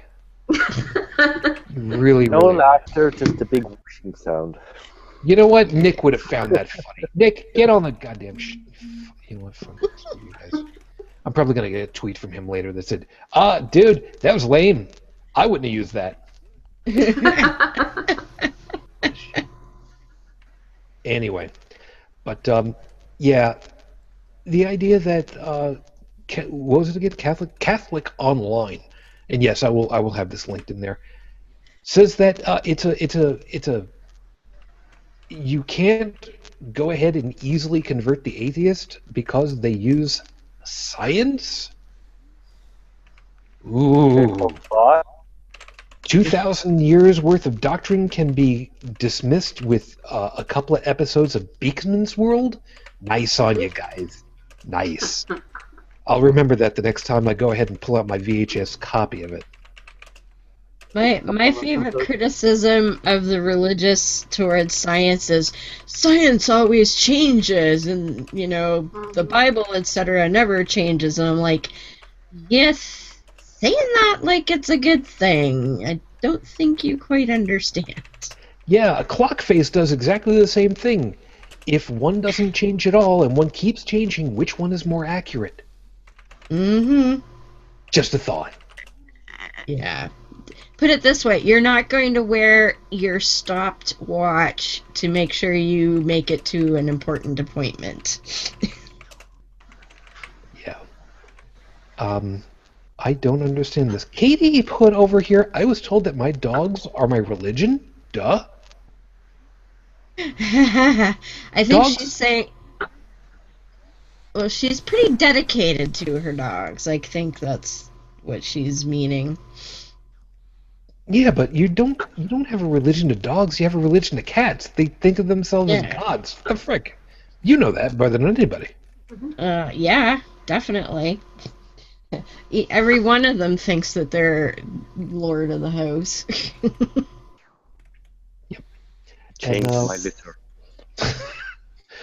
no, they don't care. They'll just come over and get you whenever the hell.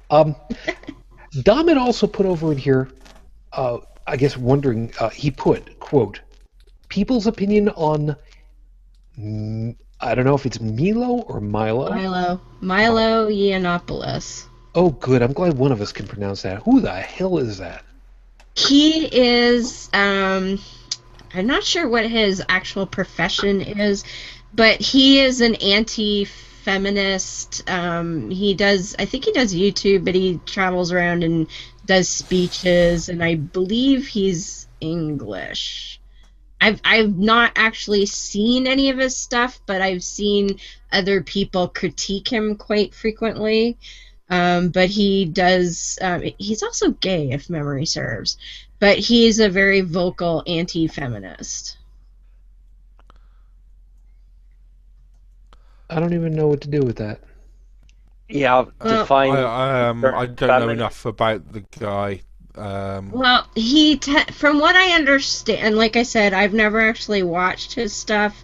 I've only seen other people talk about him, but I'm pretty sure he's mainly against the more radical forms of it. Oh, ferrets! Sorry, there's kissing ferrets on the other screen. Kodo and Kodo. But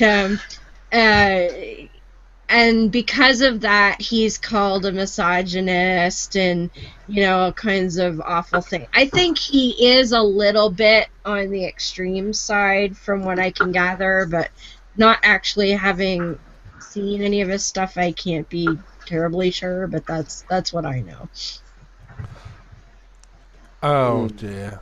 There was a great discussion. I don't know if you listened to the podcast Atheistically Speaking. There was a 3-part episode on there about trigger warnings and safe zones. Mm-hmm. Eli Bosnick was really interesting. Kind of made me come away a little bit more confused than I went in, but anyway, that was a discussion. But somebody in there brought up a good point that, if you're going to talk about, feminism is a term that means something different to everybody who hears it. Absolutely. Some people will say feminism, they'll compare it to egalitarianism, and other people will think of the radical like whatever, I can't remember what her name was, but some woman started the hashtag kill all men. Okay, that's pretty good. Oh yeah, that was a Twitter thing. Mm. And there's the ones that like take selfies of themselves drinking out of mugs that are labeled male tears and crap like that. Mm-hmm. And of course, Big Red, if anybody's ever seen her on Facebook. That's the one with the bright red bob hairdo that says things that I can't actually say on a non-Power of 10 show, but she's very, very vile towards men in the clips that she's been shown on YouTube. To the point that she actually had to go into hiding afterwards because she was so horrible. She was from Toronto, yes. Mm-hmm. Great. And Well, you know at what? Mm-hmm. You can say whatever it is you want to say on the internet. I mean, we can go ahead and I say can't whatever imagine- we want back. I can't imagine any Canadian wanting to say anything unpleasant on the internet. Oh no, this woman was it's- horrible. She's Anything's horrible. admissible if you follow it by story. Yeah, well, she didn't even say that because at one point there was a men's rights conference being held at U of T, and this was 2 or 3 years ago now. And a group of feminists found out about it, and they actually tripped the fire alarm to prevent them from even having a discussion amongst themselves, because they said they were men's rights activists. And this big red chick, she was filmed because all of the men had to go outside. So then the feminists sort of cornered them on the grounds outside the building. And there was some men there that said, well, look, one of the things that we wanted to talk about was why the suicide rate for men is so much higher, and that, there are hundreds of men killing themselves all the time. And we wanted to talk about that and see, if we could sort of figure out what the problem might be. And her reaction to that was, boo freaking who cares, they can just go die, that kind of thing. And that's what she was saying. She's actually very bad for the feminist movement. She is utterly vile. Because Vile. Any misogyn, oh god, I'm losing my English. Misogynistic. Sorry. Okay. Yeah, any misogynist who sees that, she's actually giving them an excuse to be. Absolutely. Because she's horrible. Like, she cared nothing about anything to do with men. And she was there, she had this, like, manifesto written up. And the minute, like, any man tried to even have, like, a reasonable discussion with her, she would yell at them, shut up, F-face, and I'm reading here, and would have none of it. And it's like, so you expect that the other side is going to respect your views when you're acting like a vile piece of excrement just because you can. Like, it is just, yeah, people like her, and the kill all men chick, I can't remember who she was now. Yeah, but even do even misogynists do that? Oh yeah. Well, but like yeah, you said, but like you said, the women who are acting like that are given the actual misogynists ammunition. And the people that they generally are what irks me is the word misogynist is being horribly overused and used in the wrong context. They're using it at the wrong people. Some of the people that, like, if you even voice any sort of support for a man having a particular right, they say that person's a misogynist. But a misogynist hates women, and I am sorry, but 99% of the people that might disagree with some of the feminist ideology, I do not believe for a second that they actually hate women. They might be a chauvinist, which is completely different. They might be thinking that they deserve more deference than a woman. That's a chauvinist. But that's certainly not a misogynist. And I think that they need to stop using that damn word in context and to people that it doesn't apply to. That number one, I think, would help their cause a great deal, because what they are 99% of the time complaining about is a chauvinist and not a misogynist. So that's one of my major pet peeves. Yeah, at this point in the discussion, we've got our society's got its ass between two chairs. I mean, we're moving forward to a more egalitarian society, but a lot of society still stuck in the traditional mindset, which is, well, you know how that is. So, if you're going to have this kind of discussion today, I think a definition of terms is almost required before starting any discussion. Well, exactly, because like I watched videos on YouTube, and the one thing you see over and over again is women saying feminist means that you believe in equality. So if you believe in any kind of equality, you're automatically a feminist. And that's just not right. Why are you singling out women then in the name? Exactly. Like, that's not accurate. right? And there are absolutely times and places where furthering goals specific to women is appropriate, but to say that being wanting equality is always feminism is not accurate. It's just not. So get your terminology straight, because then you get those ones that are like, but I just want equality for everybody, and that's why I'm a feminist. But then you get the other ones that are like, again, hashtag kill all men. That's not a feminist either. That's a misandrist, which you can't you don't dictate your own mindset onto everybody else, because yeah exactly. we're trying to communicate an idea, not an ideal, but I mean, well, Yeah. I guess an ideal. So, just pay attention to who you're addressing to. Yeah. I've had situations where, probably going to get shot at for this, but I've had situations where, I expect just as much from a woman as a man. Actually, when I'm working with somebody, I absolutely make no distinction, and that's actually caused me problems in the past. Right. Well, and I've heard the point made several times that, and I'm certainly not throwing every woman into this, but there are women who say they want equality, but they really don't, because if you come along and say, okay, well, like I've heard talk recently that they're going to extend the draft in the US to women, and then they're like, whoa, we didn't mean that much equality, like, whoa, Nelly, or it's like, okay, well then more of you need to get into fields like garbage collection and coal mining and things like that. And they're, whoa. But they will. They will.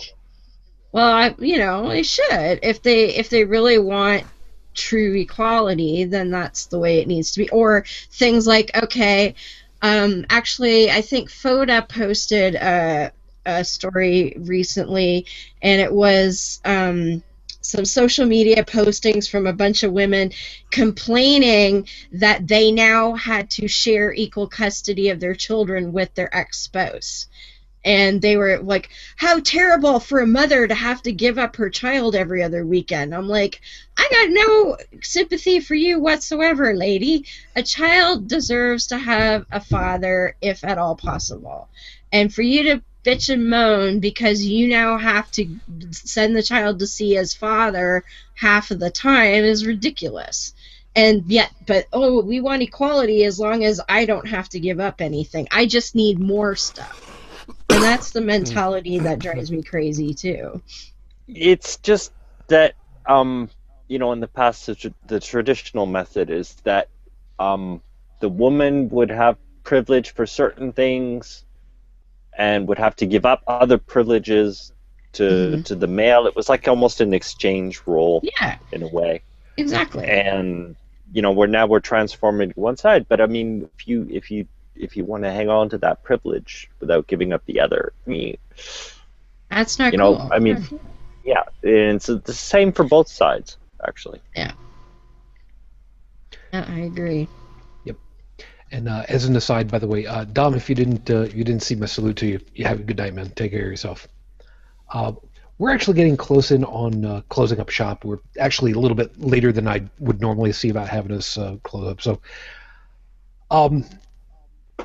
I don't know who's anybody want to have any final thoughts on anything in particular that we did or didn't particularly touch on, or clarify anything. I mean, now's this is last call. You don't have to stay here, but you ain't going home. No, it's something, whatever the hell it is. I don't know. I don't do drinking songs. Whatever the hell. I don't know. I'm trying to figure out what I'm going to close off with. I'm pretty sure I know that it's going to be really short, though. Sort of, or not necessarily germane. You know what, Chris? Start over your way, just because I got to pick somebody, and it's better than just rolling a die. Because we got 1, 2, 3, 4, 5. Yeah, I don't have a 5-sided die. So, anything that you want to close up with? No, not at this point. I see how it is. Piss off. Okay, fine. Oh. No, I've just been having a look through the chat room. Sorry, through the Q&A, and I think we've covered pretty much everything that needs to be covered. Okay. There, and I don't want to introduce anything else now because we don't have enough time to go down the rabbit hole. I have the same problem, yeah. That's just, unless you don't mind extending the show another 2 hours. Actually, I don't have it. No. No, it's not gonna happen. You know what? You opened up your big mouth. Here's your chance. What did you want to finish talking about in the next 2 minutes instead of 2 hours? Joseph. Yeah. I would like to have another discussion on another show about the scientific method and exactly what it is, and unifying it with the quote-unquote common way of thinking, which it actually should be. That's not a bad idea. How about I see if I can extend an olive branch to Professor Stephen? Maybe he'll grace us again. Maybe that'd be nice. I think he would like it. He was over on our show about 3 weeks ago and he had fun. So it may be. I don't know if Rachel would also be interested. She probably would. She would. We had her a couple weeks ago too. Wait, remind me, Rachel who? Rachel Nanan Brown. Nanu. I'm apparently way behind on who you're talking about then. Rachel, she's the paleontologist evolutionary Chiquita who was doing Atheists on Air. Oh, okay. I'm sorry. I've been really behind on podcast listening because I don't have the time. I've not been listening, and I don't know how my schedule is going to be working on that, so sorry. Well, they haven't put out a show in like 6 months anyway. Yeah, we know. I'm sure the plan is still to get AOA back and running. It is. It'll be when it'll be, just like we told them before. From in February was it? Wow, yeah, that's right. Yeah, when we had the wow. Yep. Damn. That was a little while ago. Yeah, no, I'm just thinking about it. It's like, wow, damn, the two-year mark was just a couple months ago. Still kind of, yeah, I got way too many things running through my head simultaneously. Heretic woman, sure, yeah. Any last item that you want to throw down? Not really. I don't think. I kind of did my rant about certain brands of feminism, so. Nothing wrong with that. Pew pew. Yeah. Don't make me get out my giant penis water bottle. Folks, if you want to find out all about that, check back to the last Power of 10 episode, or the one before that, or the one before that, or the one before that. Pretty much any one of my shows. Pretty much. But we'll tell you all about those shows shortly. Bridget, anything, I mean, I got to believe that you've got at least some hopeful piece in you. And by the way, even before you get to that, I got to know, are they named Kodo and Podo? No. You people who are old enough to get that reference, shame on you. You should be drunk right about now after that. What are their names? Icarus and Zipper. They're so cute. That's the first time I've ever seen ferrets make out, I gotta say. It's so fluffy, I'm gonna die! So, what last item do you want to drop over in here, other than we really shouldn't be anthropomorphizing your cute little friends? I don't have much else to add. Just I hope the silliness with all the bathroom bills and all that stuff goes away soon. It's getting ludicrous. But I only see it getting worse. Well, let's hope otherwise. By the way, just over your right shoulder, does that say Rush on that bag? Is that what that says? It does. Imagine my funny surprise. Are there drugs in there? No. No, but it's packed with 100% oxygen. I'm sure of that. Yeah. Not in Rush, written clearly on the side. Are you getting a Rush, ma'am? And on the other side, it's the Starman from the Payments of the Federation. And Yes, it's obviously a Christian who is being taken over by the Devil Star. That's exactly what it is. yeah, something like that. Upside down. You know what? I don't. Whatever. Joey, anything, something, nothing, you don't care? You do care? Don't you care? You're not helping the audio portion of this endeavor whatsoever. He's just shaking his head in disgust, I guess. And mouthing the words "I don't care," which is a good callback to the beginning of the show. Thank you very much. I thought he said elephant shoes. He could have. I'm just very glad that he's not pushing his glasses back with just one finger. So appreciate that. You know, I have to say, I have to apologize to a lot of people because I do that with my middle finger, and I am not trying to send any kind of mixed messages there. It's just a force of habit. We'll forgive you. That's why I do it like so and not like so. Meanwhile, Joseph is being very facetious about combing out his eyebrows. Nice. That was very, very classy. We'll save that for Dave Foda for another night. How's that? What do I close with? I'll tell you what I'm going to close with. And it's got nothing to do with any... Ow. I don't know who hit their microphone. I don't care. That hurt. Sorry. I'll take it out of your paycheck. I'm gonna close with something that's got nothing whatsoever to do with any of the stuff. I made reference to previous show to capital L love. Like I was saying earlier, next weekend, actually next week, Sunday the 22nd, marks 11 years since my wife passed. It's got nothing to do with any of the stuff that we're going to talk about, but I'm going to kind of put out a little thing.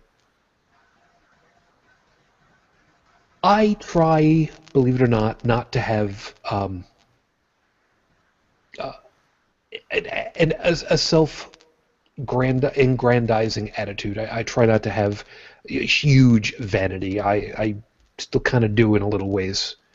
I mean, you can't do DJing and talk shows and what. You can't be on broadcast one way or another and not have some vanity to yourself. It's just simply, it doesn't work that way.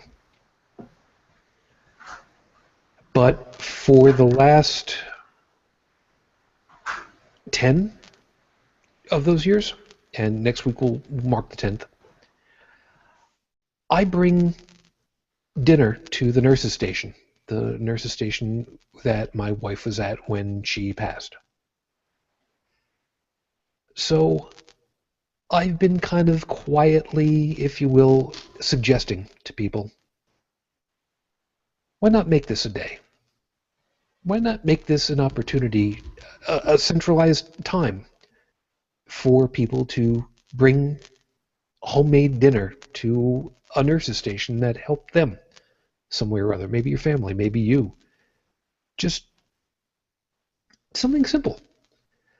I mean, I've done lasagna on a couple of occasions, which is not a great idea.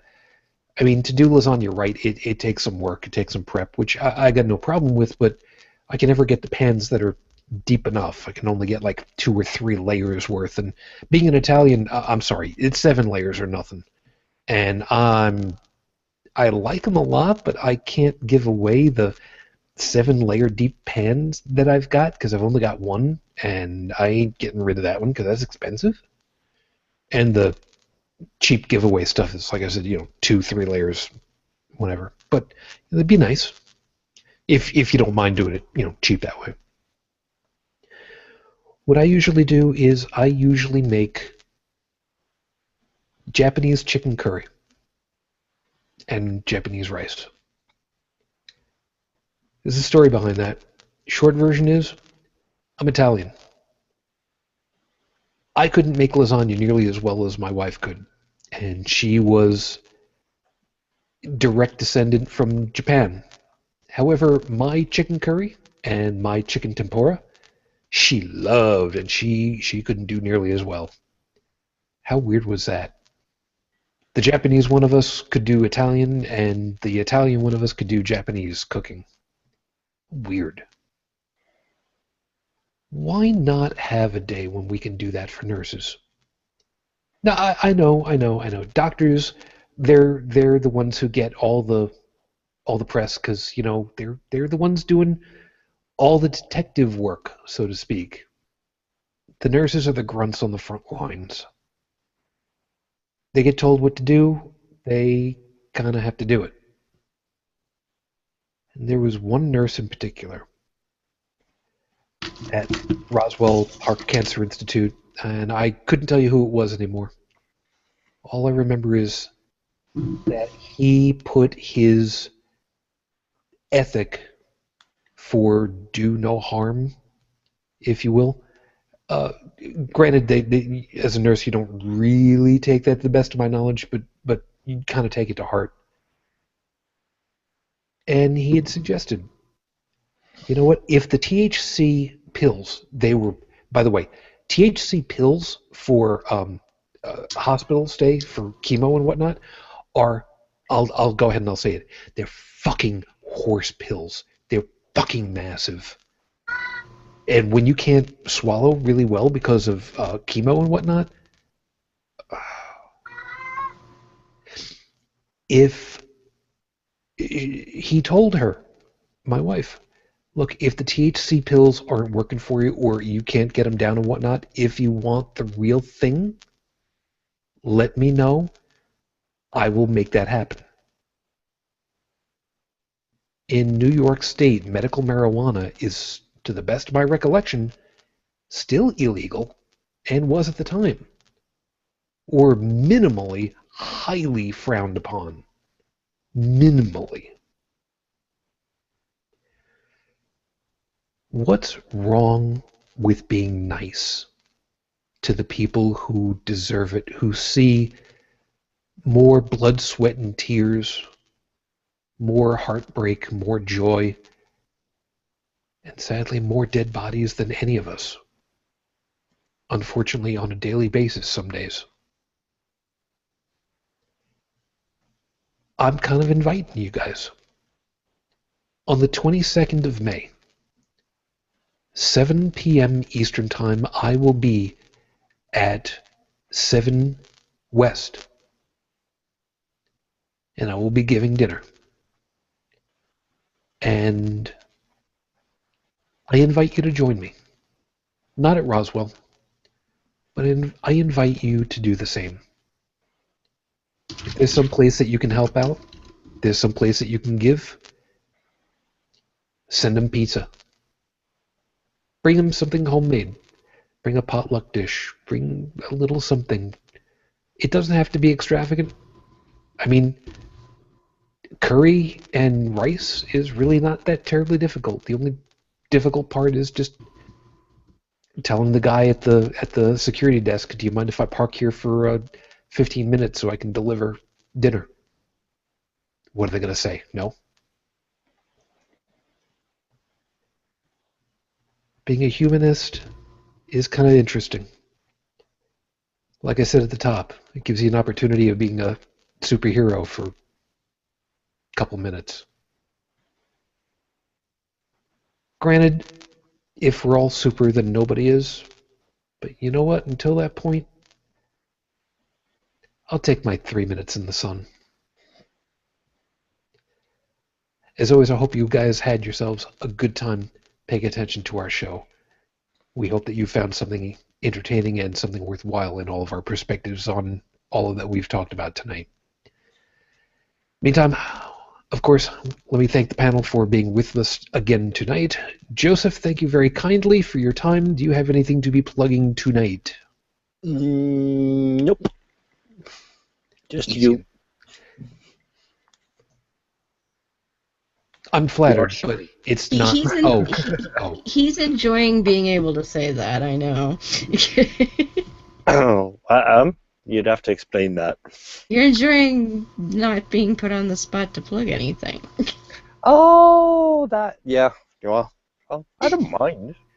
It's okay. I was going to say it's not Valentine's Day, so you don't have to blow smoke. I plug you from time to time, sir. I appreciate that. I appreciate that grandly. Joey, should I make mention to the product that mentioned about last night? No? Okay. We'll save that for another time. If you really want to know what I'm talking about, send me an email and ask. Oh God! There's an inside joke now. So if you guys ever want to find out, you're gonna have to ask privately. Tough. Otherwise, Chris, thank you very much for your time this morning. Have a good day, and anything for you to be plugging as well. No, nothing for me to be plugging. It's been great to be here again. So thank you, Shujin. No worries. Take care of yourself, Joey. I know I've kind of want to live on this planet anymore. Stop the planet! I want to get off. No, because then all of us are going to have to. Okay, hold on. If Dragast and Jacksepticeye have taught me anything, courtesy of Universe Sandbox 2, stopping the planet is a bad idea. Yes, Neil deGrasse Tyson has also taught us stopping the planet is a really, really bad idea. I saw that one too. Yep. Chunky salsa is the word that comes to mind. Do the math for yourselves. Anyway, Bridget, thank you for your time, hon. You have yourself a good morning, and anything for you to be plugging? Nah. Yes. Yes. My blog, bridgetfitch2112.wordpress.com. Which is linked, of course, in the show notes because I'm a bastard that way. You're welcome. Heretic Woman. Yes. Clock is ticking. Yes. So, of course, I have Beyond the Trailer Park every Monday night at 9:30 p.m. Eastern. You can find us at beyondthetrailerpark.com, and it shows you where to find the live show on YouTube and all of the various podcatcher type places that you can find the audio version of the show. Tomorrow I will be appearing on No Religion Required with a bunch of folks, so you can also catch me there, nrrpodcast.com or Spreaker at 7 p.m. Eastern. And also today I was featured on the Atheists of Facebook, which is a YouTube channel. I have a talk on there I prepared on conformity, the impacts of conformity, and why it is a very outdated concept. So if you pop over there, if you look at Atheists of Facebook on YouTube, and I will give Shujin a link also that he can use. There's some other people that were giving talks on there as well. I think about 6 people today, and they just launched that this afternoon. So it's a new batch of Atheists of Facebook talks, and I have one. So you can pop over there and find out what I have to say about conformity. And I think that's it. Cool enough. So as always, everyone, of course, again, thank you very much for your time. If you would like to get in contact with us, you can take a swing over to holycrapthevlogcast.com. You can get all of the links that you need for us for social media from there, as well as the download link for the podcatcher of choice that you'd like to utilize. If you want to drop an email message, send it over to podcast@holycrapthevlogcast.com. And, of course, the voicemail line is 859-HCTV-554. 859-4288-554. Again, don't know where Dallin or Unremote Tech were tonight, but, of course, guys, thank you very much for all that you guys have done. Hope that you guys are safe and well. And we'll catch you guys up next time. As always, thank you for being with us. Through tonight's show, I actually came up with a topic for next week straight away. I have no idea what I'm going to be opening with yet, so I will get you. I'll get word out as soon as I've narrowed that down a little bit further for myself. But I've